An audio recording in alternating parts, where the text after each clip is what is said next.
함께 기도하겠습니다. 사랑의 주님, 새 한 주를 시작할 수 있도록 우리에게 또 하루를 허락해 주셔서 감사합니다. 주께서 허락하신 이 하루 믿음으로 살아가길 원합니다. 우리에게 주신 은혜를 붙들고 또 우리가 돌아가야 될 하나님 나라가 있음을 기억하며 최선을 다하되 미련 없이 떠날 수 있는 은혜가 오늘 우리의 삶 속에 준비되어져 갈 수 있도록 도와주옵소서. 우리의 삶에 복 주시는 주님, 하나님의 은혜를 우리가 온전히 누리고 우리가 만나는 세상 가운데 그 하나님 나라의 복을 흘려보내는 복의 통로들로 살아가도록 이 한 주도 이끌어 주시옵소서. 예수님의 이름으로 기도드립니다. 아멘. 찬송가 우리 286장 찬양하시겠습니다.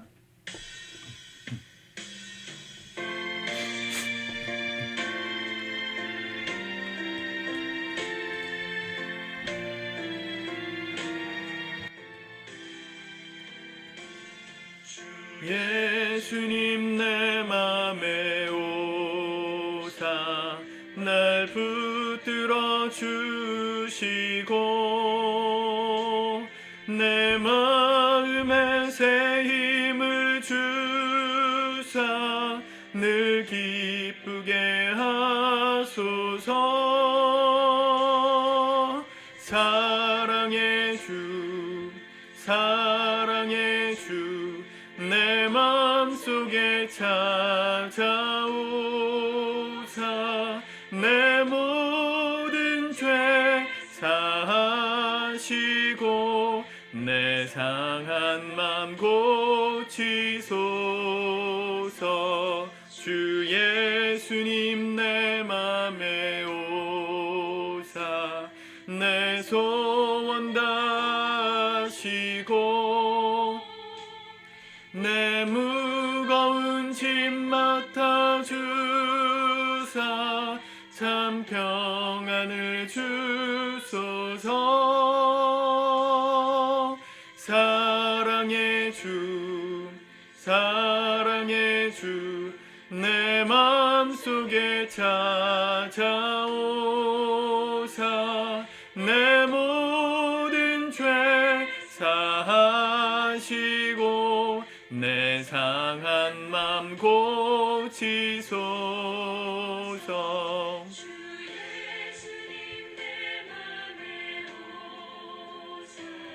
날 정결케 하시고 그 은혜를 내 맘에 채워 늘 충만케 하소서. 사랑의 주 사랑의 주 내 맘속에 찾아오사 내 모든 죄 사하시고 내 상한 맘 고치소서.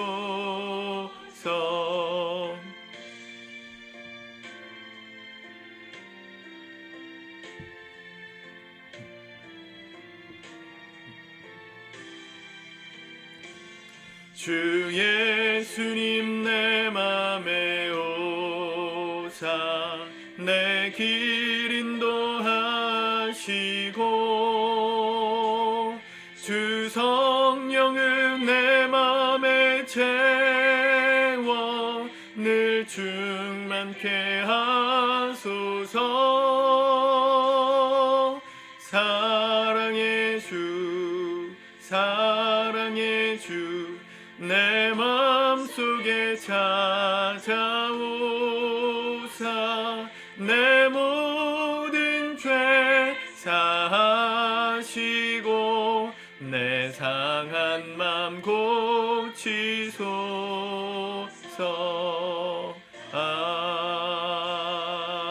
아멘. 아멘. 오늘 하나님 말씀은 여호수아 5장 1절에서 12절까지 말씀입니다. 먼저 읽고 묵상하도록 하겠습니다. 5장 요단 서쪽의 아모리 사람의 모든 왕들과 해변의 가나안 사람의 모든 왕들이 여호와께서 요단물을 이스라엘 자손들 앞에서 말리시고 우리를 건너게 하셨음을 듣고 마음이 녹았고 이스라엘 자손들 때문에 정신을 잃었더라. 그때에 여호와께서 여호수아에게 이르시되 너는 부싯돌로 칼을 만들어 이스라엘 자손들에게 다시 할례를 행하라. 하심에 여호수아가 부싯돌로 칼을 만들어 할례산에서 이스라엘 자손들에게 할례를 행하니라. 여호수아가 할례를 시행한 까닭은 이것이니 애굽에서 나온 모든 백성 중 남자 곧 모든 군사는 애굽에서 나온 후 광야길에서 죽었는데 그 나온 백성은 다 할례를 받았으나 다만 애굽에서 나온 후 광야길에서 난 자는 할례를 받지 못하였습니다. 이스라엘 자손들이 여호와의 음성을 청종하지 아니하므로 여호와께서 그들에 대하여 맹세하사 그들의 조상들에게 맹세하여 우리에게 주리라고 하신 땅 곧 젖과 꿀이 흐르는 땅을 그들이 보지 못하게 하리라 하시매 애굽에서 나온 족속 곧 군사들이 다 멸절하기까지 40년 동안을 광야에서 헤매었더니 그들의 대를 이게 하신 이 자손에게 여호수아가 할례를 행하였으니 길에서는 그들에게 할례를 행하지 못하였으므로 할례 없는 자가 되었음이었더라.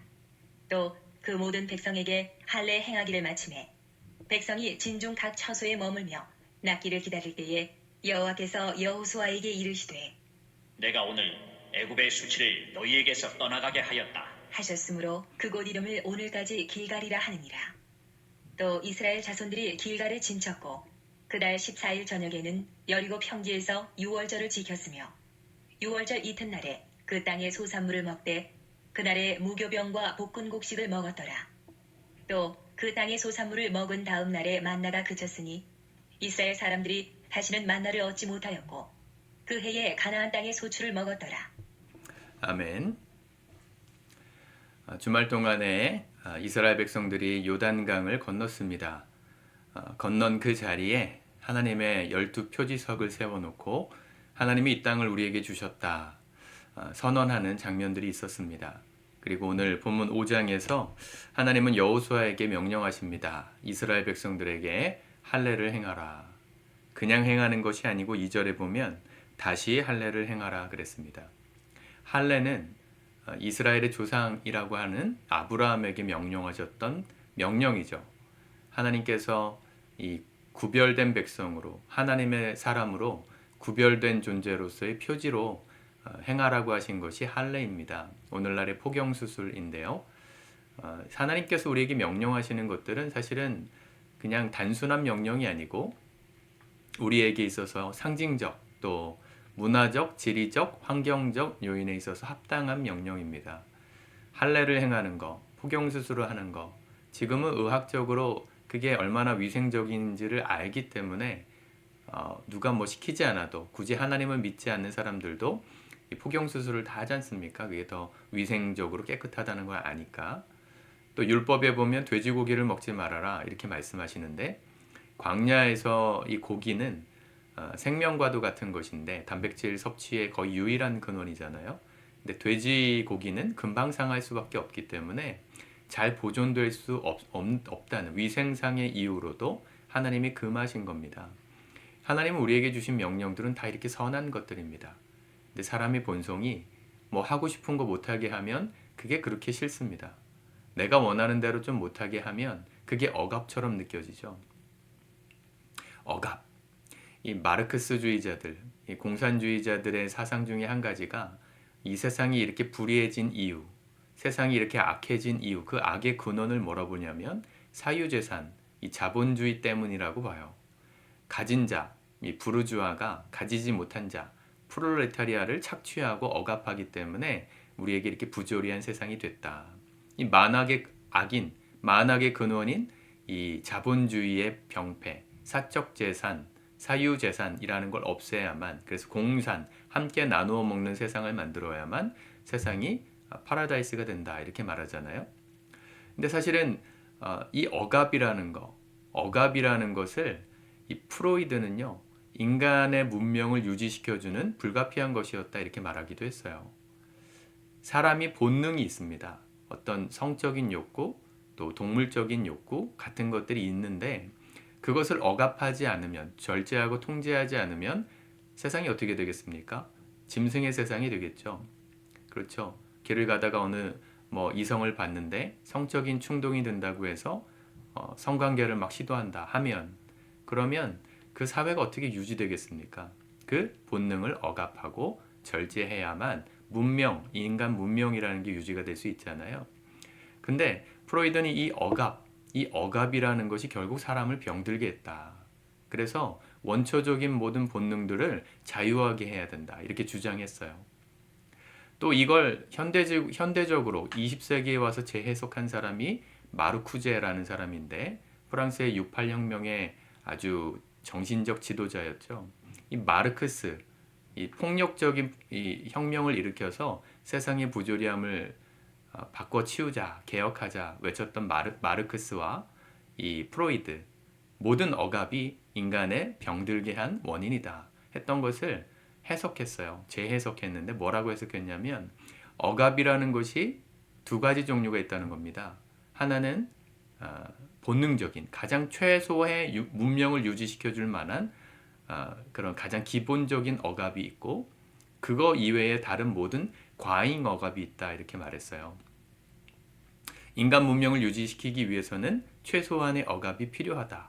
통제가 필요하죠. 아무나 붙들고 그렇게 원하는 본능을 따라 행하면 안 되겠죠.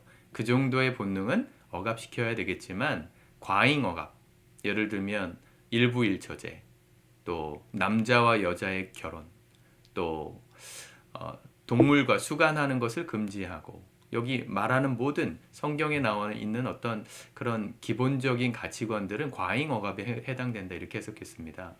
남자와 여자만 결혼할 필요 없고 그렇게 하는 것은 과잉 억압이고 남자가 남자를, 여자가 여자를 상대로도 얼마든지 본능을 충실하게 실행해야 인간이 건강하다. 그런 과잉 억압을 다 철폐시켜야 된다. 이렇게 말했던 거죠.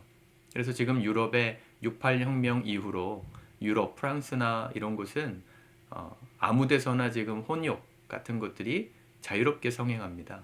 남자와 여자가 누드비치 이런 데서 서로 벗고 다녀도 그게 자유이기 때문에 그게 불편한 사람은 안 가면 되는 거고 그렇게 하고 있는 사람들은 뭐라 하면 차별금지법으로 처벌받아요. 자, 과잉 억압이 있고 기본 억압이 있다 라고 말은 했지만 참 멋있는 것 같지만 해방을 말하는 것 같지만 사실은 그 기준이 애매하죠. 어디까지가 과잉 억압이고 어디까지가 기본 억압인가? 꼭 필요하다고 생각되는 것들은 어디까지인가? 사람들이 논의를 많이 했지만 그 명확한 기준점을 마르쿠제도 제시하지 못했기 때문에 결국 사람들이 하는 말에 해방을 외치는 사람들은 모든 억압과 규제를 철폐시켜야 한다. 가장 유명한 구호가 있죠. 금지하는 것을 금지하라. 모든 거 하지 말라 이렇게 말하지 말라는 거예요. 사람들이 왜 병들었습니까? 하나님이 없는데 하나님이 있다라고 말하니까 그걸 믿으라고 강요하고 억압하니까 사람들이 필요 없는 규제로 인해서 병들어간다. 그러니 그런 규제, 종교, 신 다 없애버려야 인간이 자유로워질 수 있다. 건강해질 수 있다. 대단히 인간 중심적인 얘기 같지만 사실은 하나님이 우리를 창조하신 분이 맞다면 가장 무서운 반역이고 가장 무서운 사상이 되는 것이죠. 하나님은 우리에게 말씀하십니다. 오늘도 명령하십니다. 근데 그것이 우리를 억압하기 위한 명령이 아닙니다. 오히려 우리를 잘 되게 하시기 위한 명령이고 우리에게 꼭 필요한 명령입니다. 다시 할례를 행하라. 광야 생활 40년 동안 하나님께서 오늘 말씀하셨잖아요. 그들이 하나님 앞에 이 주시겠다는 땅을 얻을 만한 믿음이 없었던 것을 보시고 그들을 그 땅에서 다 죽기까지 기다리시게 하는 동안 40년의 시간을 보냈다. 그러는 동안 아무도 할례를 받지 못하게 되었으니 이제 다시 할례를 행함으로 하나님의 구별된 백성으로서의 삶을 다시 시작하자. 그렇게 말씀하신 거라는 겁니다. 하나님을 위해서가 아니라 이스라엘을 위해서, 우리를 위해서 할례를 명령하신 것이죠. 사도 바울은 이 할례를 가리켜서 육체의 할례가 할례가 아니고 우리 마음에 받는 할례가 필요하다 이렇게 말했어요. 내게 불필요하다 생각하는, 내가 아프다고 생각하는 그 하나님 기뻐하지 않으시는 것들을 과감하게 잘라내는 것. 그게 영적인 할례, 구원의 증표다. 로마서에서 그렇게 말하지 않습니까? 하나님 앞에 오늘 우리가 잘라버려야 될 것들이 있다면 과감하게 좀 내려놓으시기를 축복합니다. 다시 할례를 행하라. 사실은 위험한 명령입니다. 이미 요단강을 건너서 여리고를 마주보고 있는 상황입니다. 길갈이라는 곳에서 서서 보면 여리고 성벽이 있었던 그 땅이 그냥 보여요. 직접 가봤지만 얼마 멀지 않습니다. 서로 보이는 곳이에요. 여리고 평지에서 내려다보면 이 요단강이 다 보이거든요. 고지대에 있기 때문에 여리고는. 그런데 그곳에서 200만 명 가까운 사람들이, 그중에 남자만 따지면 50만 명 됐을까요? 그 사람들이 다 할례를 받고 아파서 누워있다. 여리고 사람들이 맘만 먹었으면 얼마든지 기습해가지고 이스라엘을 진멸시킬 수도 있는 상황 아닙니까? 위험한 명령처럼 보이는데 하나님은 이스라엘 백성들이 그걸 명령하셨다는 거예요. 하나님이 명령하실 때는 하나님이 책임지시겠다는 약속이기도 합니다. 하나님은 무책임하게 명령하지 않으세요. 책임지겠다. 내가 책임질 거니까 너희들은 순종해라 하시는 거죠. 어떻게 책임지셨습니까? 1절에 보면 이 가나안 요단 서쪽 이 아모리 사람들의 모든 왕과 가나안 사람의 모든 왕들이 그들의 마음에 하나님 뭘 넣으셨어요? 마음이 녹아버렸어요. 그리고 이스라엘 자손들 때문에 정신을 잃게 하셨다. 두려움으로 가득하게 하셨다는 겁니다. 저 홍해 바다를 가른 하나님이 함께 하시는 민족을 우리가 어떻게 해야 되는가? 그들이 할례를 행하는 그 모습이 오히려 그들에겐 두려웠다는 거예요. 쟤네들은 뭘 믿고 저렇게 아무 대책 없이 저렇게 남자들을 다 아픈 상태로 만들었을까? 인간적으로 병법적으로 이해하면 이해가 안 되거든요. 근데 하나님이 그들의 마음에 두려움을 딱 주시니까 공격할 수 없게 하신 거예요. 하나님이 우리에게 명령하실 때도 이런 책임지시겠다는 약속이 전제되는 것입니다. 우리에게 예배를 하나님 앞에 성실하게 드려라. 하나님 앞에 11조를 드려라. 하나님 앞에 내 시간과 에너지를 쏟아 헌신하라. 말씀하실 때는 책임지시겠다는 얘기입니다. 내 수준의 상식으로는 이해가 안 되고 과연 그렇게 한다고 내가 먹고 살 수 있을까? 나에게 손해가 아닐까? 라고 생각하는 많은 상식적인 판단이 있겠지만 하나님이 우리에게 명령하셨다면 그것이 우리를 위한 것임을 믿고 순종하는 거예요. 그러면 하나님이 책임지시는 것들을 경험할 수 있습니다. 하나님은 대책이 없는 분이 아니시고 가장 완벽한 대책을 가지고 명령하시는 분이다라는 걸 오늘 길갈에서의 할례 사건이 보여주고 있는 것이죠. 여러분들에게 이 단순한 순종의 믿음이 있기를 축복합니다. 주님이 명령하셨다면 그분이 더 잘 아실 거니까, 나의 사정을 가장 잘 아시는 분이시니까 하는 믿음으로, 신뢰함으로 순종하십시오. 주님이 책임져 주실 겁니다. 2025년 새해에는 여러분들의 신앙생활이 바르게 세워지기를 축복합니다. 우선순위가 바르게 정립되고 순종함으로 실천될 수 있기를 축복합니다. 그렇게 할례를 행하고 길갈에 있을 때 그곳에 있었던 농산물들, 곡식들을 먹게 됩니다. 오늘 11절, 10절부터 보면 여리고 평지에서 6월절을 지켰다 그랬어요. 6월절은 출애굽하던 날 밤에 이 급하게 음식을, 볶은 곡식을 먹고 누룩을 넣지 않은 빵을 먹음으로 급하게 떠났던 그날 밤을 상징하는 이스라엘 민족의 해방일이죠. 새해 첫날이에요. 그날 하나님께서 어떤 구원을 베푸셨는지를 기억하라고 6월절을 지키라고 명령하셨는데 40년 만에 처음으로 다시 지키게 된 겁니다. 그 지난 40년 동안 지키지 못했던 건 하나님이 그 6월절을 지키면서 먹으라고 하신 곡식을 거둘 수 있는 상황이 아니었거든요.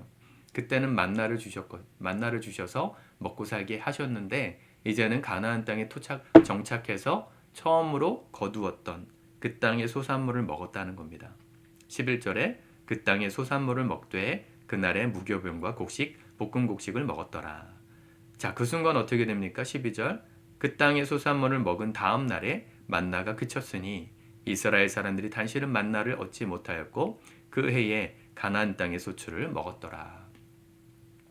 하나님의 기적은 지금도 이어집니다. 필요에 따라 우리에게 만나를 먹이실 때가 있고요. 또 필요를 따라 이 땅의 소산물을 거두어 먹으라고 명령하실 때가 있다는 것이죠. 항상 우리가 생각하고 바라는 하나님의 인도하심이 아니라 그분이 인도하심 가운데 우리는 단순히 따라가는 순종의 믿음이 필요한 시대입니다. 너무 사람들이 똑똑해가지고요. 저도 목회하기가 참 어렵습니다. 제가 아무리 똑똑해져도 우리 성도님들보다 더 똑똑해질 수 있을까 싶을 정도로 너무 많은 정보를 알고 있죠. 그래서 어쩌면 우리가 하나님의 그 말씀 앞에 단순하게 순종하는 게 더 어려운 시대인 것 같아요. 단순하게 하나님 믿으십시오. 너무 많은 생각들을 하나님을 지으지 마십시오. 아무리 우리의 지혜가 높아도 그분보다 높지 않습니다. 하나님의 방법이 우리가 볼 땐 초라하고 비합리적으로 보여져도 그분이 더 정확하십니다. 그걸 믿고 오늘 순종하기로 결정하는 것이 믿음입니다.